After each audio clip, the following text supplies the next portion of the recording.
And we're gonna launch into the first few points of his sermon. He actually had 6 short but revolutionary statements on how to live that he launches right into, all right? And these 6 statements are full of truth, but also they're pretty blunt. In fact, some would even say they have some sharp edges to them.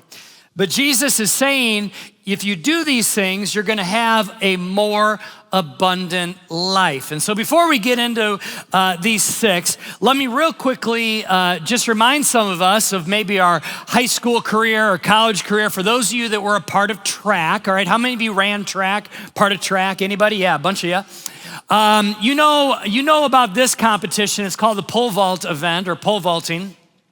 It's when an athlete runs with a pole and then uses the pole to launch over a horizontal bar that, they could get over. And what the competition is, for those of you who don't know, they just keep on taking the bar and putting a little bit higher and a little bit higher. And whoever gets over the bar, the last one to get over it at its height, gets the gold. And many people believe this is where we get the term raising the bar.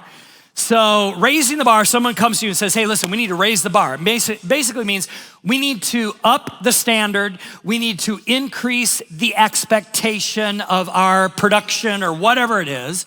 And you might have even had somebody do this. Maybe you had like a boss come to you or a parent and be like, hey, it's time to raise the bar. And when you tried to do it, maybe you looked a little bit like this. Watch this.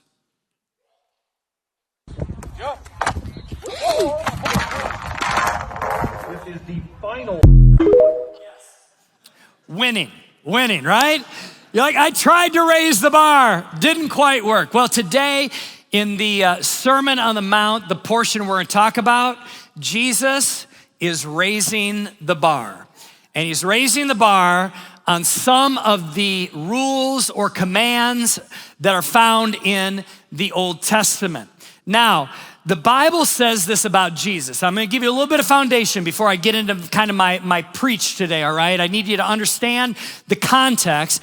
Jesus comes along and the Bible says about Jesus that he was the fulfillment of the law.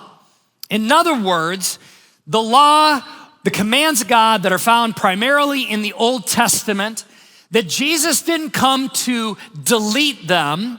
He didn't come to abolish them, but rather he came to fulfill them. What does that mean? It means that Jesus came not only to fulfill, but basically to raise the bar on the commands that are found in the Old Testament. Some people today think when they look at the Bible, they're like, oh yeah, the Old Testament, that's not as important. We need to focus just on the New Testament. That's the stories of Jesus, the miracles of Jesus, the plan of salvation, the letters to the church. We need to focus on the New Testament. But I would argue this, that the New Testament, yes, it's full of grace and love, but also the Old Testament is full of a lot of grace and love. And I would say that many people would say, well, the Old Testament's so judgy and it's so much like rules and all that. Well, I would argue that the New Testament has a lot of commands and a lot of rules. In fact, Jesus takes what's in the Old Testament and he raises the bar. Jesus does not lower the bar of God's commands. He actually raises the bar of God's commands that are found in the Old Testament. The laws and the commands of God are basically mainly stated at the beginning of the Bible, the first 5 books of the Bible. Now, Jewish people call the first 5 books of the Bible, or what we now call the Bible, calls it the Torah. The Torah, okay, here's your history lesson. The first 5 books are like Genesis, Exodus, Leviticus, Numbers, and Deuteronomy. The Jewish people call that the Torah, okay? Now, if you have ever read the first 5 books of the Bible, or even portions of them, I promise you one thing, you have a lot of questions. Because there are a lot of things in there that you're kind of like, that doesn't make any sense. There are commands in there that seem kind of like silly even. They don't seem relevant. Well, let me tell you, in the first 5 books, these commands can all be put into 3 categories. The first category is this one, civil commands. God gave civil commands to his people because the Jewish people at the time were going from Egypt into the promised land, but they had a 40-year journey in the wilderness. So it was during this 40 years that the commands of God are given. And basically these civil commands are like, how do you act with each other in the wilderness? All right, then there were the ceremonial commands. These are the commands that God gave those people specifically in the wilderness, how to keep clean. You got to imagine, there are 3 million Israelites leaving Egypt and going to the promised land. 3 million, all right? This is like a massive Woodstock or something. Think about all of the potential for disease and problems and medical issues or whatever else. So these ceremonial commands basically were given by God on how to keep clean. And then lastly, there were moral commands given. Moral commands were how to live, the ethics and the value systems that you should live by according to God's plan. Now, I'll just say this, as you read the first 5 books of the Bible, the Torah, some of the commands that are in there are no longer relevant for today. And the reason is because God was giving the commands specifically to people that were in a wilderness, people that were traveling from point A to point B, trying to give them like instructions on how to be clean and all those things. But the moral commands, the moral laws that God gives are timeless. So the ones that do carry forward are the moral laws or the moral commands. We say, well, what's a moral command? Like, give me an example. Well, here it is, right here. 10 Commandments. Those are moral commands. Like, how many of you would agree that, thou shalt not kill still is relevant today in 2025 as much as it was thousands of years ago, right? So again, moral commands, how we should live, move forward, and Jesus comes along and he's looking at these moral commands and he's actually raising the bar. Because when Jesus comes along, it's a long time after the children of Israel were in the wilderness. Culture has changed, context has changed, civilizations have changed. Jesus comes along a long time later and he's saying, hey, listen, these moral laws, they're still relevant, but let me show you a new way of looking at them. In fact, let me go ahead and raise the bar on them. See, the religious leaders of Jesus's day, they were like trying to figure out what laws come forward, like what laws are still relevant, what laws make you righteous with God, like give you the category of being faithful to God. What laws should we obey? And the religious leaders of the day, they even invented some laws. In fact, in Jesus' day, do you know this? That the religious leaders taught that the people had to obey over 600 laws, some of which God made and some of which man made. 600. I guarantee you, we probably can't even remember 10 laws, let alone 600 laws. And Jesus comes along and says, hey, listen, let me focus on some commands, the way that God wants us to live. But let me give you a little bit of new vision. Let me give you a little bit of a different look into it. These laws are already stated. They aren't changing. They are good. And they are telling God's people how to live. But Jesus says, let me actually raise the bar on the standard of these laws. If you've ever refurbished a home before, some of us maybe have, but literally you gutted the house. There's a saying when you do it, you make sure that the home has good bones. What does that mean? It means that basically it has a good foundation, it has good structure, the 2x4s aren't rotted out, they haven't had termites or something like that. The load-bearing walls are still intact. You look for good bones. You can take off the drywall, you can change the lights and the cabinets and all the other things, but you gotta make sure it has good bones. I say that because this is what Jesus is doing. He's saying, you know what? The laws, those moral laws, they have good bones. We're not changing those. What Jesus is doing is he's building upon what is already good, what's already solid. And these laws are not meant to hold us back. God is not trying to be a cosmic killjoy. Do you hear that? But rather teaching us how to live and have a more abundant life. So Jesus is saying, you wanna be a follower of God?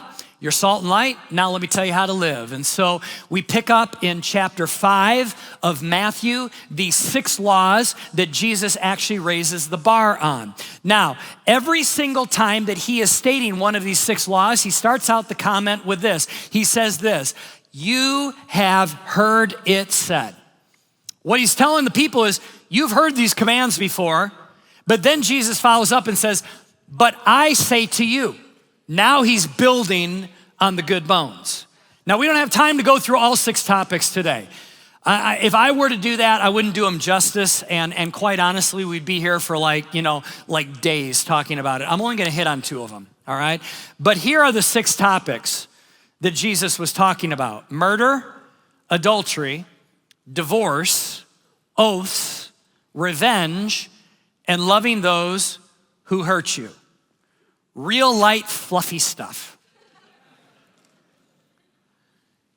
Jesus is saying some wild things in this passage. In fact, I'm just gonna paraphrase. Again, I might come back and teach about this at some point in the year, but he's talking about like, hey, you've heard it said don't murder, but I tell you, if you have called your brother or sister a fool, you will be in danger of the fires of hell. That's what he said. It's like, okay. He said this, he goes, you've heard it said, love your neighbor and hate your enemy, but I tell you, love your enemy and pray for those who persecute you. Don't just love those that love you, love your haters too. Okay. He said this, he goes, you've heard it said, don't commit adultery. But Jesus says, I tell you, if you look at a woman lustfully, you've already committed adultery in your heart. If your eye causes you to stumble, pluck it out, he said. If your hand causes you to stumble, cut it off. It is better that you lose parts of your body than your whole body go to hell. This was a very uplifting sermon that Jesus was giving. I mean, can you imagine? It's kind of what you're feeling right now. Like you're there 2,000 years ago, you're listening to this and you're like going, dang. Like, I don't even know what to do with this, right? I mean, Jesus is saying the Torah says don't commit adultery. And yet he said, if you have lusted in your heart after somebody and you're married and you lust after somebody else, or if you lust after someone who is married, you have already committed adultery in your heart. Do you think that Jesus is actually lowering the bar of the Old Testament? Or do you think he's actually raising the bar, right? He's scrambling all of our ideas of the value systems that many times we think are in place. Jesus is turning it all upside down. This is what he's really saying. Okay, let me boil this down, make it simple, because I'm a simple person, all right? He's basically saying it's more than a law. It's about your heart.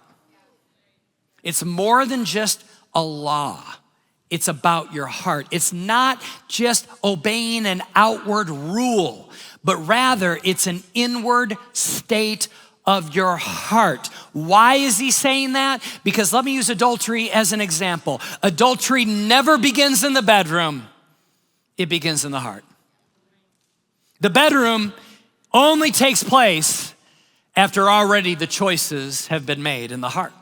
So Jesus is going, hey, this is the thing. Yeah, we'll talk about the law, but let's talk about the heart, because God looks at the heart. He looks at our motives. It's possible to look clean on the outside. It looks like you're obeying all the laws, but to still be kind of dirty on the inside. Matthew chapter 23 says this, woe to you teachers of the law, Jesus says, who are the Pharisees. He says, you hypocrites. You clean the outside of the cup and dish, but inside they are full of greed and self-indulgence. Jesus was pretty forthright at points. And he's looking at these Pharisees, he's like, you've cleaned the outside, but the inside, your heart, still pretty dirty. You ever overpacked your dishwasher before? Like you put it in there, you put your little puck in there or whatever you use, you turn it on, does the wash cycle, does the dry cycle. You go to take out the clean dishes, they look clean. You pick up the bowl, it's clean, and then you look underneath and there's food caked on the inside. All right, that's what he's getting at here. Jesus is going, you look clean on the outside because you are obeying the law, but on the inside, it's the heart that God is looking at. It's the motive, it's the thought life, it's all of those kind of things. Outward appearance is not enough. Inside is what really, really matters. Now we hear that and we immediately, 100% of us feel guilty, right? Because you're like, oh man, I think some things that I hope no one ever knows. Like I was driving to church and somebody in a minivan cut me off and I thought some things. Do you mean God knows what I thought? Yeah. Here's the thing. In the remaining time together, I want to talk about 2 of the 6 statements that Jesus made. Only because I don't have time. Jen even looked at me this week and she's like, you need to preach a whole series on all 6 of them. And maybe we'll do that at some point. But today I'm going to tackle 2 of them. Because quite honestly, it's all we can handle. I mean, I literally, I'm like, this is heavy stuff, man. I mean, come back next week. We'll talk about whatever, you know what I mean? We'll talk about unicorns, okay? We'll talk about whatever. It'll be nice. We'll giggle. We'll have balloons, okay? I don't know. But this week, it's kind of heavy. But yet, I think this is what we want. We want to know what Jesus is really saying. Matthew chapter 5, verse 33 through 37, he says again, you've heard it said. There's that statement. He's saying, you know the law. You know it's in the Old Testament. Do not break your oath, but fulfill to the Lord the vows you have made. But I tell you, do not swear an oath at all, either by heaven, for it is God's throne, or by the earth, for it is his footstool, or by Jerusalem, for it is the city of the great king. And do not swear by your head, for you cannot even make even one hair white or black. All you need to say is simply yes or no. Anything beyond this comes from the evil one. All right. Now, most of us read that and go, huh? Like, it kind of doesn't make sense. But I'll tell you what Jesus is talking about here. He's talking about the authenticity, and get this, the truthfulness of your word. I felt this one would be appropriate to talk about because of our day and age that we live in. I'm generally speaking here. I'm not trying to be all judgmental on every single human that walks the face of the earth, but just generally speaking, it seems like now people, especially Americans, are living more by their feelings than by their commitments.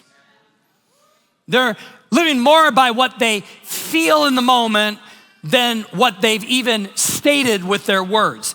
I don't know if this resonates with anybody in here, but I'm just being honest and transparent for a moment. I'm finding it increasingly harder and harder to trust people's words. Because I don't know about you, the older you get, the more you realize people give you lip service. They tell you what you want to hear or what they want you to hear, and then they do what they're going to do, right? I mean, like it's interesting. I think healthy relationships must be, it's not an option, must be based on truth and trust.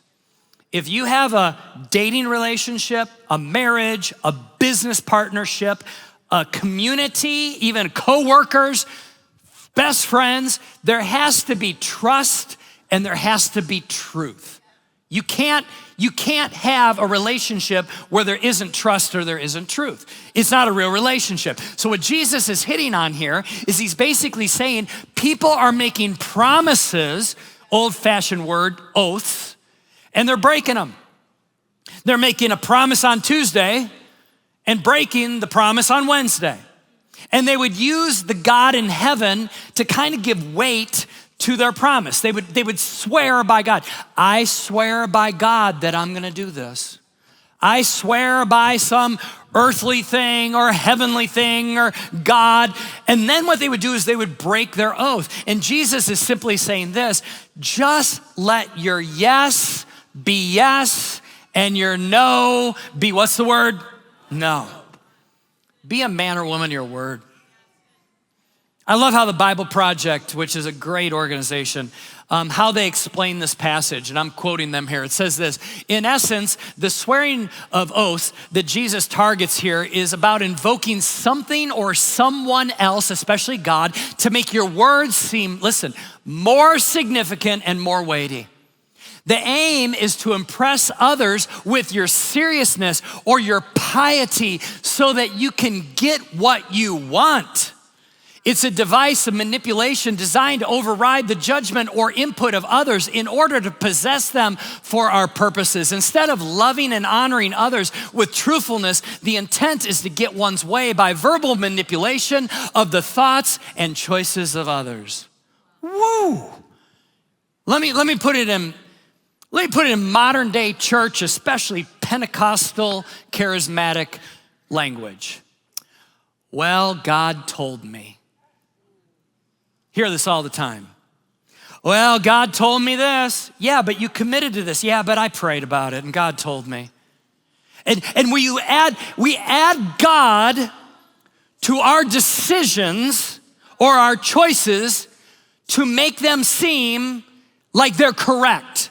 And by the way, the minute that somebody looks at me and says, well, God told me, it ties my hands. What am I gonna say at that point?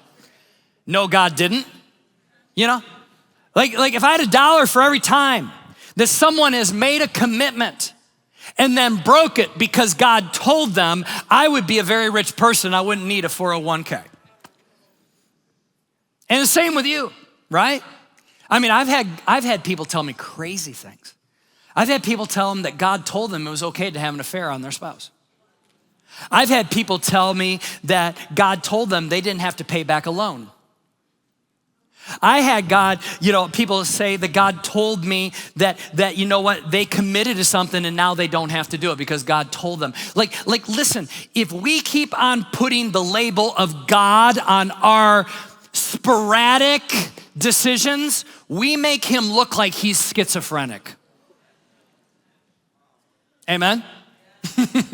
Oh, I know. I know it's a little thick and a little heavy right now, but so many times we change our mind, so we say, well, God told us, so somehow it makes us feel better about our lack of commitment.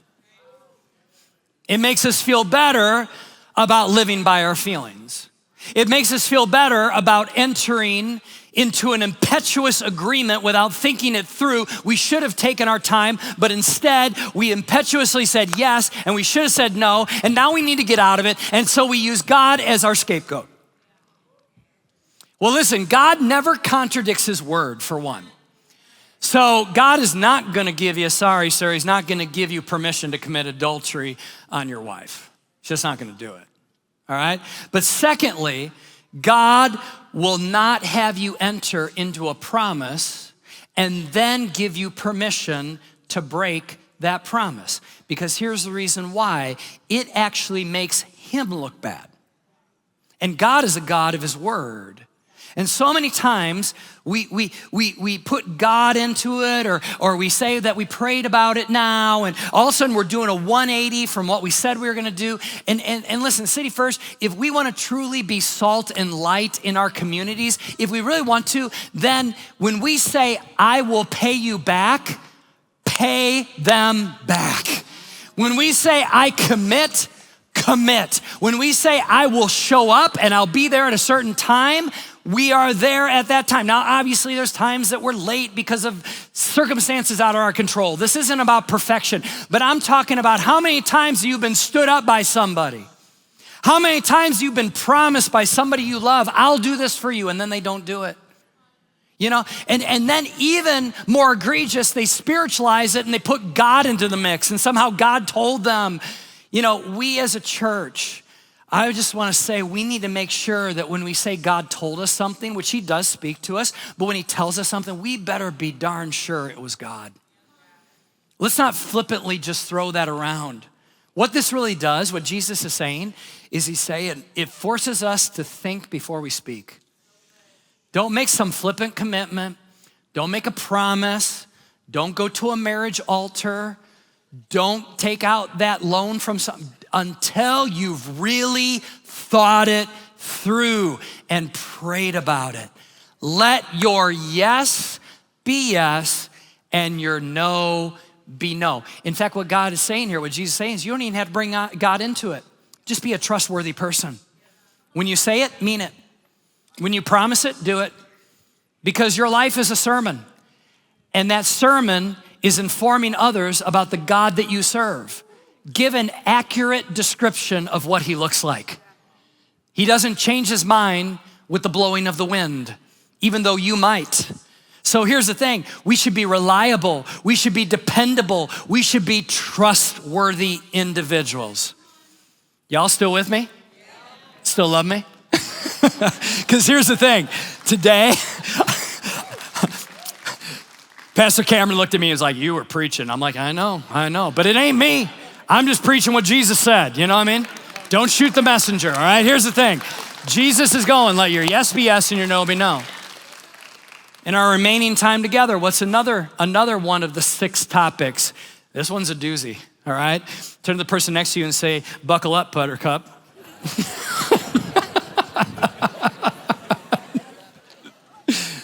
Matthew chapter 5, verse 38. Jesus says this, you have heard it said, again, pulling back from an Old Testament law, you've heard it said, eye for an eye, tooth for tooth. But I tell you, do not resist an evil person. If anyone slaps you on the right cheek, punch him out. No. Turn to them the other cheek also? What?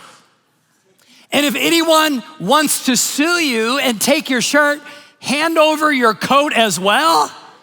If anyone forces you to go 1 mile, go with them 2 miles.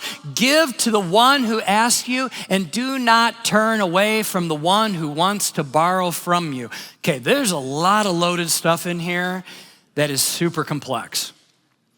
And I'm gonna tell you right away, before I explain this one, Jesus does not put a bow on this thing and make it all make sense.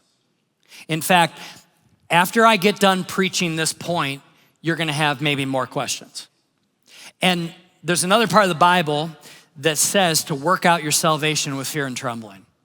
In other words, take what Jesus said and you're gonna have to apply it to your specific circumstance because I can't give a blanket that works for every circumstance. But what really Jesus is saying here is don't take revenge and don't try to get even. Sometimes don't even try to win.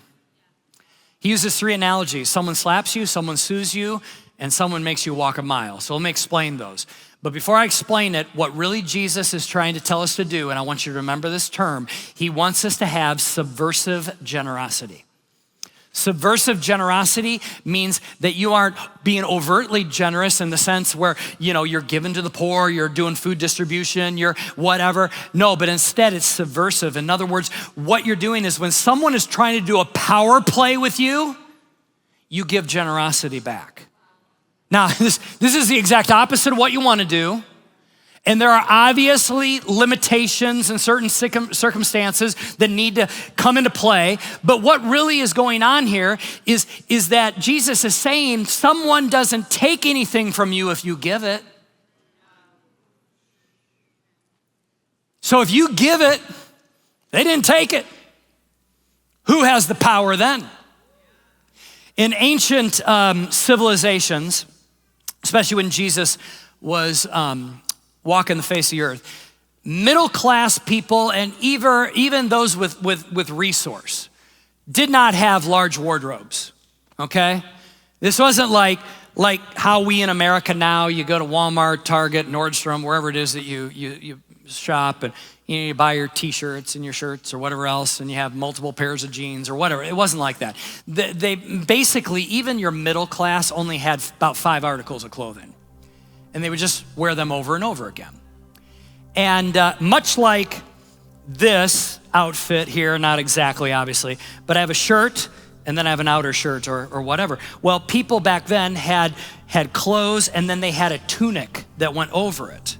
And Jesus is saying, if someone asks for your shirt, don't just give them your shirt, give them your tunic also. This would have been maybe a third of their wardrobe. Give it.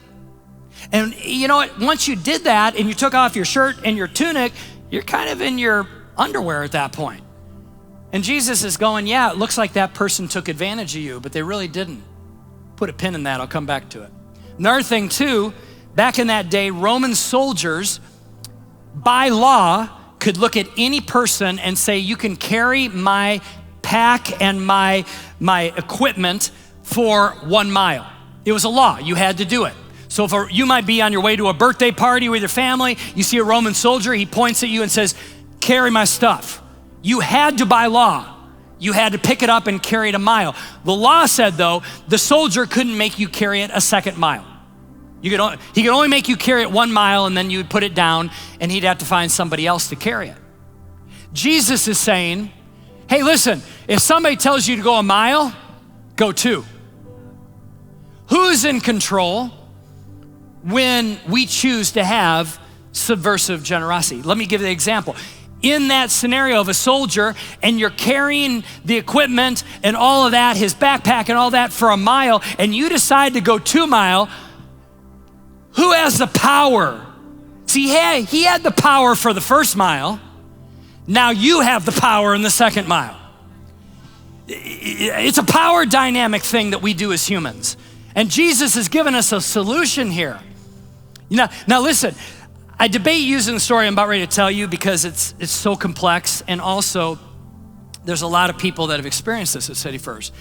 But I was talking many, many moons ago, this was a long time ago, I was talking to a guy who was going through a divorce. And the divorce was starting to get ugly, as divorces get. And he said that he felt like he was being fair by splitting what they own, but his soon-to-be ex-wife wanted more. And he just started explaining it to me, and he was like, man, I can't believe she wants this, and da-da-da-da. And something dropped in my heart based upon this story that Jesus is giving us here. And I said something to him. I looked at him, I go, give her what she wants. And he's like, what? Give her what she wants. He's like, why would I ever do that? I said, well, 2 reasons. Number 1, you'll make the money back. Because this is one thing I know about money. The older I get, the more I realize it comes and goes, right? I told him, you'll make the money back eventually. I go, but the second reason is more important. If you fight over pennies, you're gonna lose your soul. If you fight over pennies, you're not gonna sleep at night because you're gonna be so angry. You're gonna have a bitter root growing inside. You're gonna be driving down the road in your car, having an argument with your ex-wife, and she's not even in the car. I'm telling you, it's not worth it. Your peace is more precious than your pennies. So therefore, give her what she wants and move on. Now, let me say this. This comes with an asterisk. I'm not saying that advice works in every divorce. So don't hear that. Don't hear me as saying that. It was for that person in that situation.